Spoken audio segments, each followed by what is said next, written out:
Asalaamu calaykum waraxmatullaahi wabarakaatuhu. Maanta waxaynu hayaa game aad iyo aad u xiiso badan. Gamekaasoo luuqadaada Ingiriiska sare u qaadi doono. Abaalmarina waa la isku doonsiinayaa hadduu ilaahay ka raali noqdo.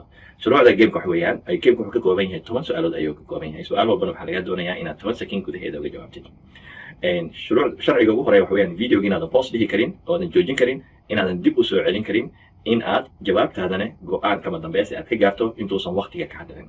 haddii waqtiga lagu siiyo su'aal walba uu ka dhaco jawaabtaasi waxaad xisaabsanaysaa inaad ku guuldareysatay wax dhibco ma ku helaysid. Alright, markuu gameka dhamaado waxaa laga doonayaa inaad dhibcaha aad wada heshay oo dhan aad aruursato kadibna aad isku darsato. Wadarta guud ee dhibcahaada haddii ay u dhexeeyaan 80 ilaa 100 waxaad helaysaa abaalmarin dahabi ayaad helaysaa. haddii dhibcahaada u dhexeeyaan 60 ilaa 79 waxaad helaysaa abaalmarin ama bilad qalin ah ayaad helaysaa. haddii dhibcahaada u dhexeeyaan 40 ilaa 59 waxaad helaysaa bilad maar ah ayaad helaysaa. haddii dhibcahaada u dhexeeyaan eber ilaa 39 waxaad helaysaa abaalmarin kun ah oo aad ku quraacata ayaad helaysaa insha Allah. marka nasiib wacan ayaan ku rajeynayaa taxadarkeedana lahaa gameka si fiican uga faa'iideyso. mar walbana ha moogaani in applicationkeena wax ka baro aad soo dejisto si aad koorsi English oo dhammaystiran oo tayo sare leh aad u hesho. Wassalaamu calaykum. Gameka hayno